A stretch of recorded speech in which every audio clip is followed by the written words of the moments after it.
The screaming started at 0347 hours. Commander Thane Korvik jerked awake in his quarters aboard Titan Research Complex as the emergency communication array crackled to life.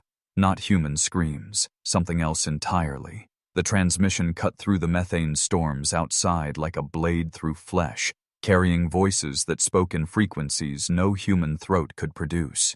He rolled from his bunk and stumbled to the command console, his bare feet hitting the cold deck plates as adrenaline cleared the sleep from his mind. "Computer, isolate transmission source and run linguistic analysis," he commanded, pulling on his uniform jacket with one hand while manipulating the controls with the other. The artificial gravity felt heavier than usual, or maybe that was just the weight of what he was hearing. The voices belonged to the Altarian delegation, or what remained of it. Through the static and interference, Thane could make out fragments of their final moments, begging, bargaining, promises of compliance that came too late. Then silence, followed by the mechanical drone of hegemony fleet coordinates moving to their next target. Thane's hands trembled as he saved the recording to his classified research files. 15 years of studying intercepted hegemony communications had prepared him for this moment, but the reality still hit like a physical blow. Another species had fallen to the galaxy's apex predators, and he was listening to their death song. "Sir, you need to see this immediately." Lieutenant Marcus Webb's voice came through the intercom, tight with barely controlled panic. "We've got multiple sensor contacts at the edge of the system." Thane activated his personal communicator as he strode through the corridors of the research station. The complex hummed around him with the constant background noise of life support systems and quantum processors, but underneath it, he could feel a new vibration, the subtle tremor that came when detection arrays locked onto massive objects moving through space. The command center buzzed with activity as Thane entered. Officers hunched over their workstations, fingers dancing across holographic displays while streams of data cascaded down their screens. The main tactical display showed the outer system, dotted with the familiar signatures of mining platforms and cargo haulers. But there, at the very edge of sensor range, new contacts were appearing like malignant stars. "Report," Thane ordered, moving to the central command station where Webb waited. 47 confirmed contacts and counting, sir. Mass signatures consistent with hegemony dreadnought-class vessels. They're maintaining formation at the heliopause, just sitting there. Webb's face was pale, sweat beading on his forehead despite the regulated temperature. "They're scanning us, sir. Deep penetration sweeps of every human installation in the system." Thane studied the display, his mind racing through calculations he had performed 1,000 times in simulation. The numbers were worse than his most pessimistic projections. The hegemony fleet outmassed every human military asset by a factor of 50 to 1. In conventional terms, Earth's forces couldn't even qualify as a speed bump. "Get me a priority channel to Earth Command," he said, his voice steady despite the hammering of his heart. "And patch me through to the colonial governors. We need to activate the Terran Defense Compact protocols immediately." As Webb initiated the communications sequence, Thane pulled up his research files on the main display. 15 years of painstaking analysis spread across the screens, battle reports from 43 conquered species, tactical assessments of hegemony fleet movements, psychological profiles of their command structure. Every piece of intelligence humanity had managed to intercept or steal painted the same picture. "The bastards follow a pattern," he muttered, more to himself than to Webb. 3 stages, every single time. First contact and ultimatum, demonstration bombardment, then systematic conquest. They've used the same playbook for 3,000 years because it works. The priority channel activated, and Admiral Sarah Chen's face appeared on the secondary display. Even across the light minutes separating Titan from Earth, Thane could see the strain in her features. She had been expecting this call. "Commander Korvik, I assume you've seen our new visitors," she said without preamble. "How long do we have?" 72 hours if they follow standard protocol," Thane replied. "They'll want time for their psychological warfare to work. The waiting is part of the torture." He gestured to his research displays. "Admiral, we've been preparing for this scenario since first contact protocols were established. The distributed manufacturing networks are in place, the quantum communication arrays are operational, and every colonial governor knows their role. Chen nodded grimly. The emergency protocol? Already drafting the activation orders. But Admiral, Thane paused, choosing his words carefully. This isn't going to be like anything we've wargamed. The hegemony expects us to react like every other species. Centralized resistance, diplomatic overtures, eventual capitulation. We need to give them exactly what they don't expect. Which is? Nothing. Complete communications blackout the moment they deliver their ultimatum. Let them think we've collapsed from fear while we turn this entire system into the galaxy's largest weapons platform. The transmission delay seemed eternal before Chen responded. You're talking about sacrificing our diplomatic options entirely. Once we go silent, there's no negotiation, no surrender if things go badly. Admiral, I've listened to the final. Transmissions of 43 species. Diplomacy with the hegemony means choosing how you want to die. Thane's voice hardened. But we have something none of those other species possessed. We've been studying them for decades. We know how they think, how they fight, how they break civilizations. We can use that against them. As if summoned by his words, the communication array activated again. This time, the voice that emerged was different, cold, mechanical, utterly without emotion. The hegemony ultimatum, delivered in perfectly translated human languages. Species designation. Human, you have 72 standard time units to submit to hegemony authority. Compliance ensures survival, resistance ensures extinction. Choose wisely. Thane looked around the command center at the faces of his officers, young men and women who had never seen real combat, but were about to experience the most violent conflict in human history.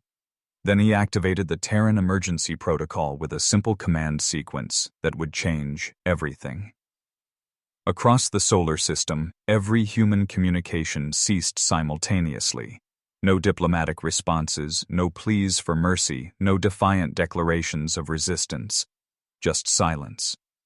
The galaxy held its breath, and the hegemony smiled, interpreting humanity's quiet as the first symptom of a familiar disease, the paralysis of civilizations that knew they were about to die.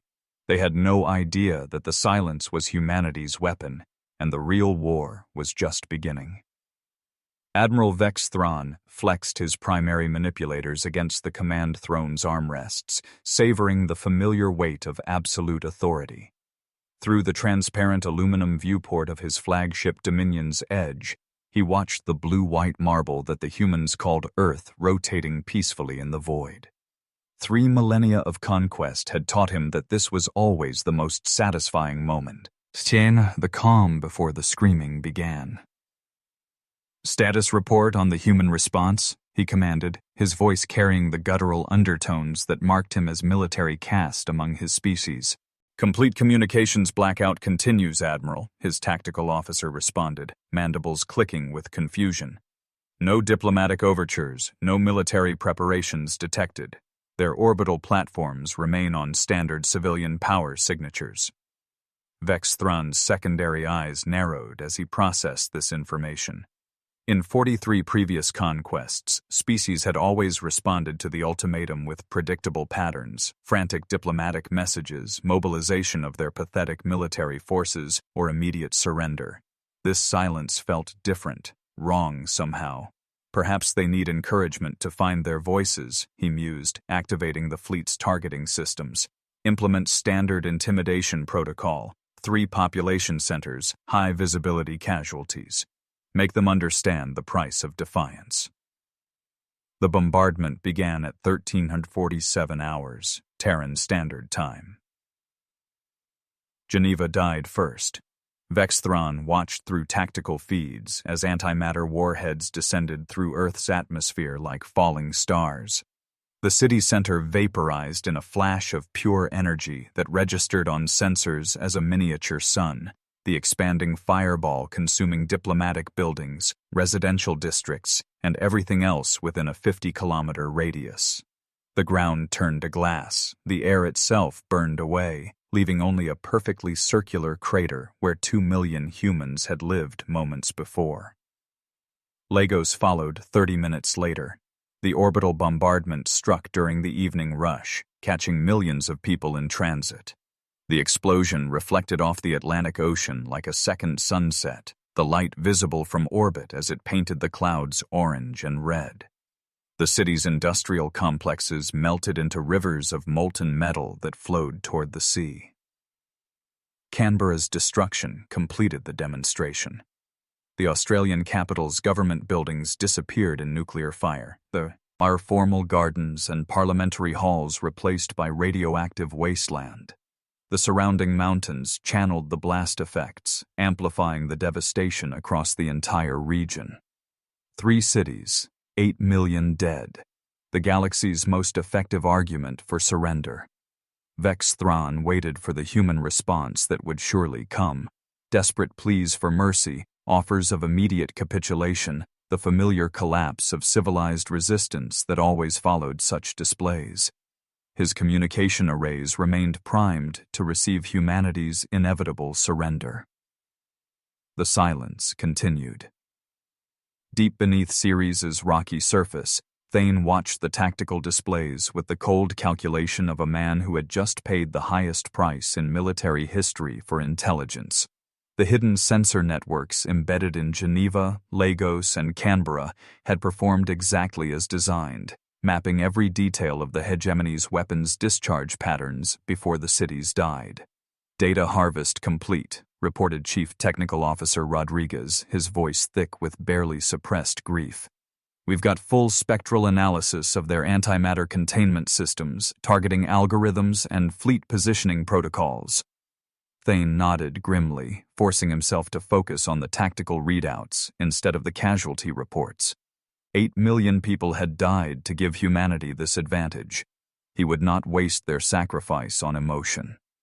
Upload the targeting data to all platforms immediately, he ordered, activating his quantum communication link to the other command centers scattered throughout the solar system. All stations report status on industrial conversion. The responses flooded in from across human space, each one confirming what 3 months of secret preparation had accomplished. On Europa, the massive ice mining facilities had completed their transformation into kinetic projectile manufacturing enters. The same equipment that had carved through kilometers of frozen ocean now shaped tungsten rods into armor-piercing rounds capable of punching through dreadnought hulls. From Titan came confirmation that the methane refineries had switched to explosive production. Chemical engineers worked around the clock in the complex's pressurized habitats, converting hydrocarbon processing equipment into the largest munitions factory in the solar system. The acrid smell of chemical reactions filled the recycled air as they produced enough ordnance to arm 1,000 human warships. Most critically, the asteroid belt mining platforms reported successful recalibration of their mass drivers. Equipment designed to launch ore containers toward processing facilities now served as long-range artillery, capable of accelerating projectiles to significant fractions of light speed. The miners themselves had volunteered to operate the weapons, their hands steady on controls they had used for years to move mountains. "Sir, we're receiving priority signals from the outer sensor networks," Webb announced from his position at the communications console. "Long-range detection shows the main hegemony fleet breaking from their holding position. Estimated time to inner system engagement, 14 hours. Thane studied the tactical projection, watching as hundreds of red contacts began moving toward Earth with the inexorable momentum of an avalanche. The moment of truth was approaching faster than anyone had anticipated. "All command nodes, this is Ceres Control," he broadcast across the quantum network. "Execute final deployment phase. Every platform, every weapon, every improvised missile battery moves to attack position immediately. We get one chance at this, and the hegemony thinks we're already beaten." Across the solar system, humanity's secret weapon revealed itself. Not advanced technology or superior firepower, but something the hegemony had never encountered. An enemy that had spent centuries learning to fight itself. The same industrial capacity that had built cities now served war. The same coordination networks that had managed interplanetary commerce now guided weapons of unprecedented destruction. As Vex Thrawn's fleet accelerated toward what they believed would be an easy conquest, they had no idea they were flying into the maw of a trap 3 months in the making. The silence was about to become a scream. The first shots came from nowhere and everywhere at once. Vex Thrawn's forward scout group had just crossed the orbit of Jupiter when the asteroid belt erupted in coordinated fire. Mining platforms that had registered as civilian infrastructure on his sensors suddenly revealed themselves as weapons emplacements, launching streams of kinetic projectiles with the precision of military-grade targeting systems.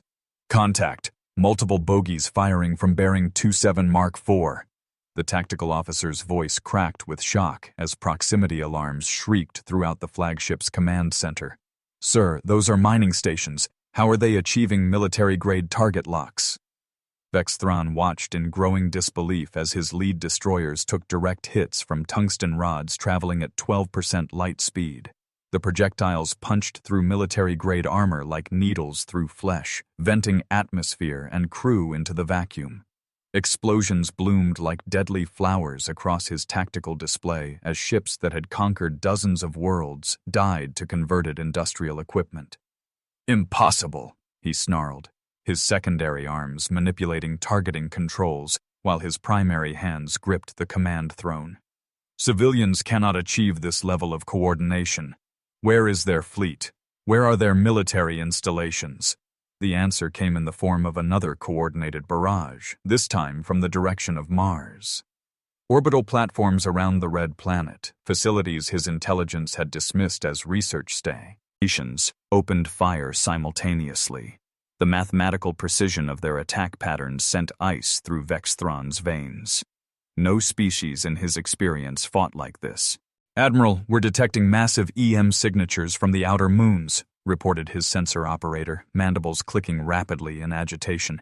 "Titan, Europa, Ganymede, they're all showing military-level energy generation. Sir, I think their entire industrial base has been converted to weapons production." The implications hit Vex Thrawn like a physical blow. 43 species had fallen to hegemony conquest, and everyone had fought the same way. Conventional fleets protecting homeworlds, centralized command structures that could be decapitated, industrial centers that could be bombed into submission. The humans were doing something unprecedented. They had turned their entire star system into a fortress. "All ships, advance formation Omega-7, he commanded, falling back on 3,000 years of proven tactical doctrine. "Concentrate firepower on the largest energy signatures, destroy their command centers, and their resistance will collapse." But as his fleet moved to execute the order, they discovered that the humans had no command centers to destroy. Fire came from automated platforms scattered throughout the asteroid belt, from converted civilian stations orbiting every major planet, from hidden installations in the outer system that hadn't even registered on his sensors. Every time his gunners locked onto a target, 3 more opened fire from different vectors. Deep in the Ceres command bunker, Thane watched the battle unfold through quantum-linked sensors distributed across light hours of space. The real-time coordination that should have been impossible was happening because humanity had learned to fight wars across interplanetary distances during their own resource conflicts centuries ago. Platform 7 Alpha reports direct hit on target designated Heavy 2, came the report from his tactical coordinator. "Target is breaking apart and venting atmosphere." "Confirmed kill on the destroyer group approaching from Jupiter Quadrant," added another voice. "Mass driver platforms are reloading for second salvo." Thane manipulated his command interface, watching as targeting solutions flowed between human positions faster than light itself. The quantum communication networks that had once coordinated mining shipments and colony supply runs now guided the most sophisticated military operation in human history. "Sir, the hegemony fleet is attempting to concentrate their advance," Webb reported from his position at the sensor station. "They're trying to punch through our perimeter with a massed assault." "Let them come," Thane replied, his fingers dancing across tactical controls. "Their doctrine assumes we'll fight like everyone else they've conquered. Time to show them what happens when prey evolves teeth." Vexthron's frustration boiled over as another wave of his ships died to coordinated fire from angles his sensors couldn't properly track. The humans were fighting like no enemy he had ever encountered, not as a unified fleet that could be destroyed, but as a living organism that struck from every direction simultaneously. "Admiral, our forward elements have taken 60% casualties," his tactical officer reported, fear now evident in his voice. "We're facing coordinated resistance from every major body in this system. How is this possible?" The answer came to Vexthron in a moment of horrible clarity. The humans hadn't gone silent from fear, they had gone silent to coordinate. While his fleet had waited for their surrender, they had been turning every piece of civilian infrastructure into instruments of war. The mining platforms, the research stations, the industrial complexes, all of it had been weapons in disguise. "Sir, we're receiving priority communications from Hegemony High Command," his communications officer announced. "They're demanding status reports on conquest progress." Vexthron stared at the tactical display showing the wreckage of a third of his advance force, scattered across the solar system by an enemy that refused to fight according to 3 millennia of established rules. For the first time in his military career, he felt something he had seen in the eyes of countless conquered species, but never experienced himself. Fear.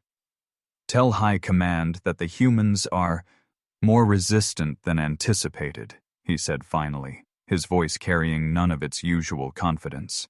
"Request immediate reinforcement from the reserve fleets." But even as he gave the order, Vexthron knew that reinforcements might not be enough. The humans had done something unprecedented in galactic history. They had turned an entire star system into a weapon and wielded it with the precision of a surgeon's blade. As his remaining ships regrouped for another assault, the Admiral realized that this war would not end with the familiar pattern of intimidation and surrender. The humans had evolved beyond the fear that had broken every other species, and for the first time in 3,000 years, Vexthron wasn't certain that the hegemony would win. Desperation drove Admiral Vexthron to make the decision that would destroy his fleet. "All remaining vessels, emergency acceleration toward the human homeworld," he commanded, his voice echoing through the battered bridge of Dominion's edge. Half his command displays showed static where destroyed ships had once reported their positions.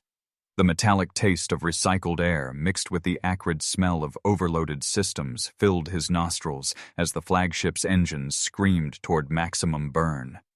"Admiral, that course takes us directly through the heaviest concentration of human defensive positions," his tactical officer warned, secondary arms trembling as he manipulated the threat assessment displays. "We'll be in range of HFY's weapons platform in the inner system." "Precisely the point," Vexthron snarled, his primary hands gripping the command throne until the metal groaned. 3 millennia of conquest have proven one universal truth: destroy the homeworld, break the species. These humans may fight differently, but they're still primitives who worship their birthplace above all else. The surviving ships of his fleet fell into attack formation as they plunged toward Earth, their hulls scarred and atmosphere bleeding from the wounds inflicted by humanity's distributed defenses. Vexthron watched the tactical display count down the distance to Earth's orbital perimeter, each kilometer bringing him closer to either victory or annihilation. He had no idea that Commander Thane Korvik was watching him approach with the satisfaction of a hunter who had finally maneuvered his prey into the perfect killing ground. "Final weapons check across all platforms," Thane commanded from his position in the Ceres command center, his fingers dancing across the quantum communication interface. The data from Geneva, Lagos, and Canberra flowed through his tactical computers, every detail of hegemony weapons signatures, targeting patterns, and fleet coordination protocols captured in those terrible moments when the cities died. "Sir, we have perfect firing solutions on the entire enemy fleet," reported Chief Technical Officer Rodriguez, his voice tight with controlled emotion. "The bombardment data has given us predictive algorithms accurate to within microseconds. We know exactly where they'll be when our ordnance reaches them." Thane nodded, studying the three-dimensional display that showed the hegemony fleet's approach vector overlaid with projected impact points. The enemy was flying directly into a trap 23 minutes in the making, the precise time required for coordinated fire from every human weapon. ON's platform to converge on the same target area simultaneously. "All stations, this is Series Command," he broadcast across the quantum network. "Execute Protocol Omega. Full synchronized bombardment in 10 minutes, Mark." Across the solar system, the final act of humanity's greatest gamble began to unfold. On Mars, orbital platforms that had once studied atmospheric composition swiveled toward computed intercept points, their improvised railguns charging to full power. The red planet's thin atmosphere crackled with electromagnetic discharge as capacitor banks released stored energy accumulated over months of careful preparation. Luna's surface erupted with activity as hidden mass driver installations revealed themselves, emerging from camouflaged positions in crater walls and mountain ranges. The moon that had watched over Earth for billions of years now served as humanity's largest weapons platform, its reduced gravity allowing projectiles to achieve velocities that would have been impossible on any other world. Throughout the asteroid belt, mining platforms completed their final targeting calculations. Equipment designed to move mountains now prepared to throw those mountains at the enemy with the precision of guided missiles. The vacuum carried no sound, but sensitive instruments registered the subtle vibrations as thousands of kinetic rounds began their journey toward predetermined intercept points. "Quantum synchronization achieved across all platforms," Rodriguez announced, sweat beading on his forehead despite the regulated temperature of the command center. "Targeting computers are locked and loaded. All weapons report ready status." Thane watched the countdown timer reach 0 with the cold certainty of a man who had sacrificed everything for this single moment. Execute. The synchronized bombardment began at 15:47 hours, Terran Standard Time. 23 minutes of coordinated fire converged on the hegemony fleet from very directions simultaneously. Tungsten rods launched from lunar mass drivers struck Vexthron's formation from above, while kinetic projectiles fired from asteroid belt platforms hammered them from the flanks. Mars orbital railguns sent streams of hypervelocity rounds through the enemy formation like needles through fabric, each shot precisely timed to arrive at the moment when quantum calculations predicted a target would occupy that exact point in space. Vexthron's flagship shuddered as the first impacts registered on his hull sensors. "Damage report!" he roared, but his tactical officer could only stare in horror at displays showing impacts from angles that should have been impossible. "Sir, they're hitting us from every direction at once," came the panicked response. "Above, below, port, starboard. How are they coordinating fire across light minutes of distance?" The answer came in the form of another perfectly timed salvo that ripped through the hegemony formation like the wrath of an angry god. Human forces had solved the fundamental problem of interplanetary warfare, the light-speed delay that made real-time coordination impossible. Their quantum communication networks allowed instantaneous information transfer, enabling weapons platforms scattered across the solar system to fight as a single, unified entity. Dominion's edge lurched violently as a kinetic projectile punched through her primary armor belt, the impact transmitting through the hull like a giant bell being struck. Vexthron felt the vibration in his bones as secondary explosions cascaded through his ship's infrastructure. Emergency lighting bathed the bridge in hellish red as life support systems struggled to maintain atmosphere pressure. "Admiral, we've lost primary propulsion and weapons control," his engineering officer reported, his voice barely audible over the sound of alarms and buckling meta.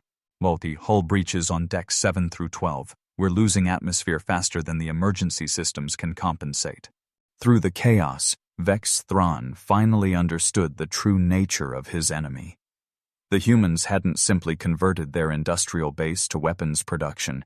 They had turned their entire star system into a single, coordinated instrument of war. Every mining platform, every research station, every piece of civilian infrastructure had become part of a weapons network that could strike with the precision of surgical instruments and the force of natural disasters. "Sir, the entire fleet is taking critical damage," came another report from his communications officer. "We're losing ships faster than our sensors can track. The humans are hitting us with perfect accuracy from angles our doctrine never anticipated." As his flagship broke apart around him, Vexthron experienced a moment of terrible clarity. For 3,000 years, the hegemony had conquered species that fought according to predictable patterns: conventional fleets protecting homeworlds, centralized command structures, industrial bases that could be bombed into submission. The humans had evolved beyond those limitations, creating a form of warfare that turned the entire battlefield into a weapon. The final kinetic round struck Dominion's edge amidships, penetrating the command deck and everything beyond it. As atmosphere rushed out through the massive breach and the lights failed permanently, Admiral Vexthron had just enough time to realize that his species had finally encountered an enemy that fought wars the way nature fought them, with perfect coordination, overwhelming force, and absolutely no mercy. The explosion that consumed the hegemony flagship lit up the inner system like a new star, visible from Earth despite the distance. When the light faded, nothing remained of the fleet that had terrorized the galaxy for 3 millennia, except expanding clouds of radioactive debris. "All weapons, cease fire, Thanon," he commanded, his voice carrying across quantum networks to every human platform in the solar system.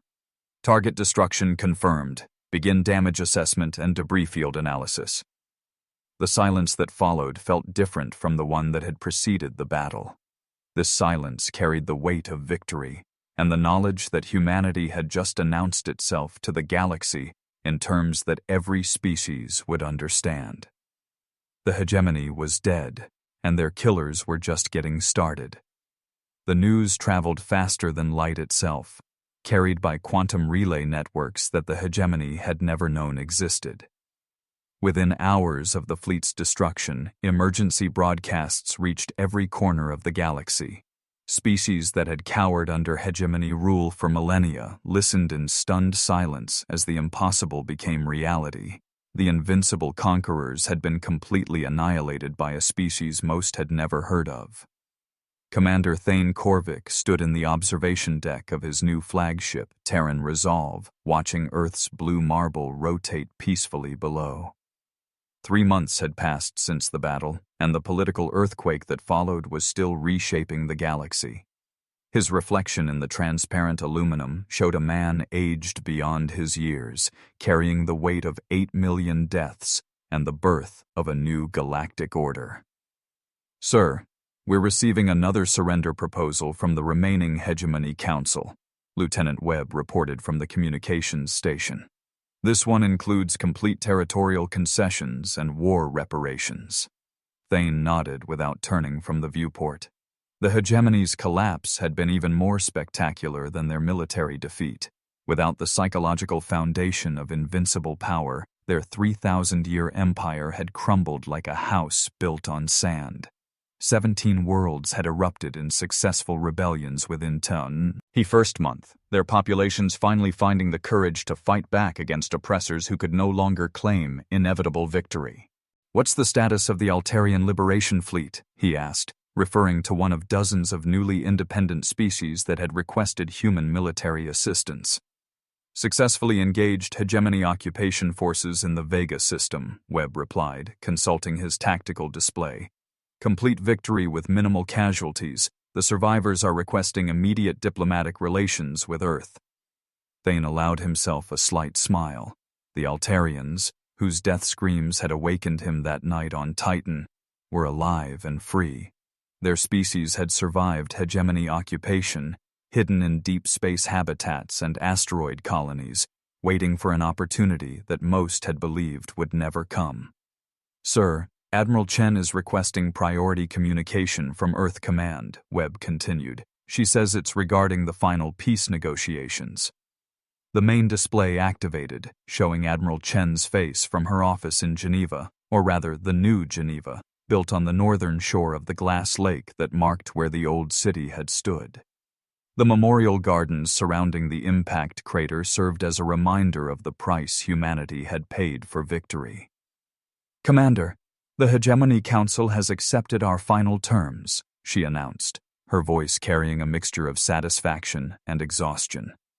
"Complete withdrawal from all conquered systems, reparations equivalent to rebuilding 43 destroyed homeworlds, and permanent restrictions on their military fleet movements.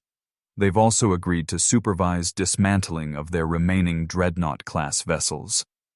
Thane felt a weight lift from his shoulders that he hadn't realized he'd been carrying. "And the verification protocols? Human inspection teams will monitor all Hegemony military facilities for the next 50 years. Any violation of the treaty terms results in immediate resumption of hostilities." Chen's expression hard. "Ined. They know what that means now." The communication ended, leaving Thane alone with his thoughts and the view of Earth below. The planet showed no scars from orbit. The 3 destroyed cities were pinpricks compared to the vast continents and oceans that continued their ancient dance of weather and season. But those pinpricks had changed everything. "Sir, we're receiving a priority message from the Centauri Colonial Alliance," Webb announced. "They're requesting a defense pact with the Terran Federation." "Add it to the list," Thane replied. "How many is that now?" 37 species requesting formal military alliances, sir. Another 61 want trade agreements and technology sharing arrangements. The Xenobiology Department is working overtime just to keep track of all the new diplomatic contacts. Thane turned away from the viewport and walked to his command station, where tactical displays showed the current state of the galaxy. Red zones marked former hegemony territory now in chaos, yellow areas indicated species declaring independence, and growing patches of blue represented new allies of the Terran Federation. The map looked like a healing wound, healthy tissue growing to replace the diseased. "The irony is almost perfect," he mused, speaking more to himself than to Webb. The hegemony ruled through fear and predictability. They followed the same conquest pattern for 3,000 years because it worked against every species they encountered. They never adapted because they never needed to. "Sir, we beat them because they beat themselves, Lieutenant. They became so confident in their method that they never considered an enemy who had studied that method and learned to counter it." Thane manipulated the tactical display, highlighting the battle data from the solar system engagement. "They expected us to fight like every other species, centralized defenses, conventional tactics, psychological collapse under pressure." Webb nodded thoughtfully. "Instead, we turned our entire civilization into a weapon and used their own predictability against them." "Exactly. The hegemony fell because they never learned the most important lesson of warfare. Your enemy gets a vote in how the battle unfolds." Thane paused, studying the tactical readouts that showed human fleets now patrolling former hegemony space, protecting newly liberated worlds from the chaos that followed Imperial collapse. "Sir, incoming transmission from the Sirius system," Webb reported. "The hegemony garrison there has surrendered to local rebels. They're requesting immediate evacuation rather than face what they call human-style warfare." Thane couldn't suppress a grim smile. The phrase had become a galactic phenomenon. Human-style warfare meant fighting in ways your enemy couldn't predict or counter. Species across the galaxy were studying human military doctrine, trying to understand how a relatively young civilization had accomplished what 3,000 years of resistance had failed to achieve.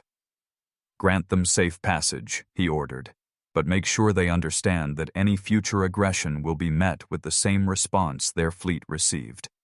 As the months passed, the new galactic order solidified around principles that would have been impossible under hegemony rule.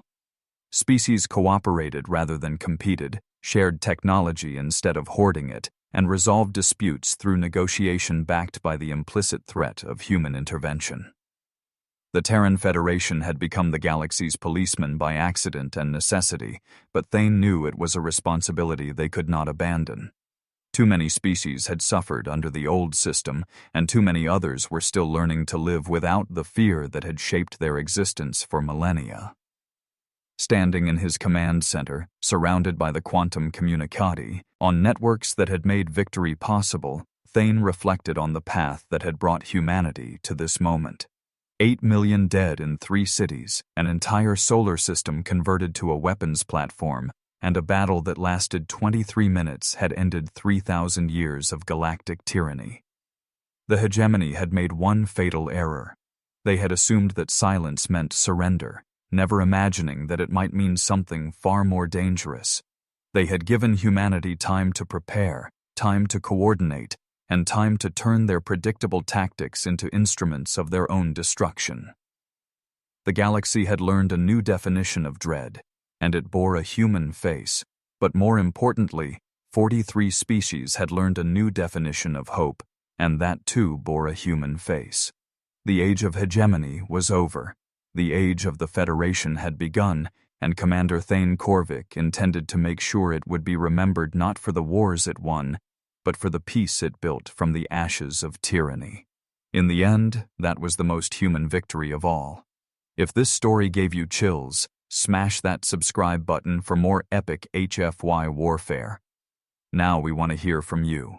If you could turn your entire solar system into a weapon like humanity did, what would be your secret tactical advantage against an alien invasion? Drop your battle strategy in the comments. We read every single one and love seeing your creative warfare ideas. Thanks for watching Stellar HFY. See you in the next story.